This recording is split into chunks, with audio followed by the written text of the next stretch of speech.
Friends, welcome to my channel Supriya homely kitchen. আজ আমি আপনাদের কাছে নিয়ে এসেছি ইলিশ মাছের তেল ঝাল। তো তার জন্য ইলিশ মাছটা কেটে ধুয়ে নিয়েছি।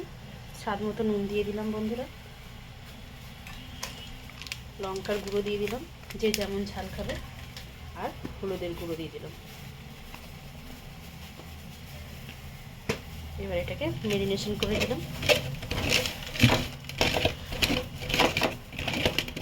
ভালো করে ম্যারিনেশন করে নিলাম।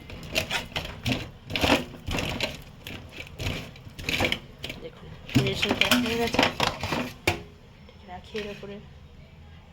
তো দেখুন বন্ধুরা, কড়াই বসিয়ে দিয়েছি, কড়াইটা গরম হয়ে গেছে। এবার আমি এর মধ্যে সর্ষের তেল দিয়ে দেবো। দেখুন বেশ খানিকটা সর্ষের তেল দিয়ে দিলাম। তেলটা গরম হোক, গ্যাসটা জোরে করে দিলাম। এই তেলের সাথে কালো জিরা দিয়ে দেবো।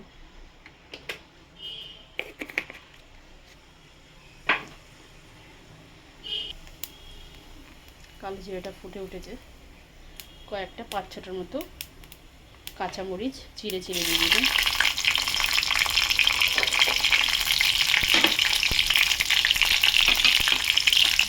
নেড়ে দিলাম।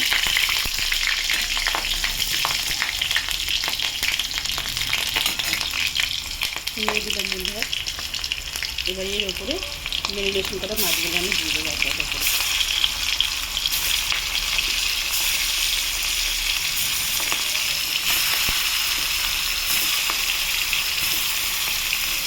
দিয়ে দিলাম এক পিস হোক আর পিস। তো বন্ধুরা দেখুন, এবার আমি একটু নিয়ে দেবো।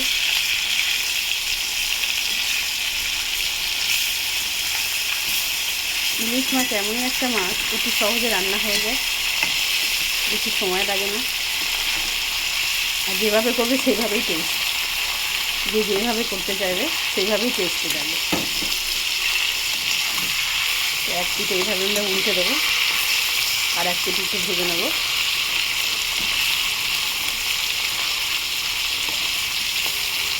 দেখুন আর এক পিঠ ভাজা হোক, ফিরছি বন্ধুরা। দেখুন আর এক পিঠ হয়ে গেছে।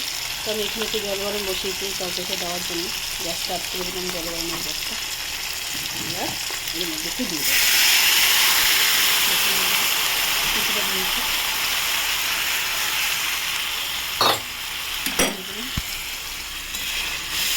নেড়ে দিলাম।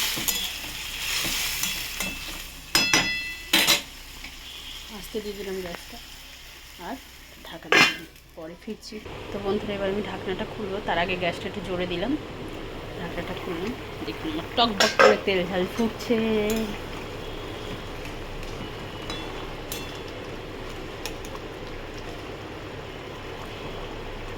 ইলিশ মাছ হচ্ছে যেমন খুশি তেমন রান্না করো, রান্না করে মজা আছে। তো আমি পরে ফিরছি বন্ধুরা, আর একটু ফুটুক। তো বন্ধুরা দেখুন ফুটে গেছে। এবার উপরেও আমি একটু সর্ষের তেল দিয়ে দেবো, দিয়ে ঢাকা দেবো। 2 মিনিট পরে ফিরছি। 2 মিনিট হয়ে গেছে বন্ধুরা, দেখুন আমার রান্নাটা কমপ্লিট হয়ে গেছে। তো আপনারা ট্রাই করে কমেন্ট সেকশনে কমেন্ট করে আমাকে জানাবেন আমার রান্নাটা কেমন হয়েছে।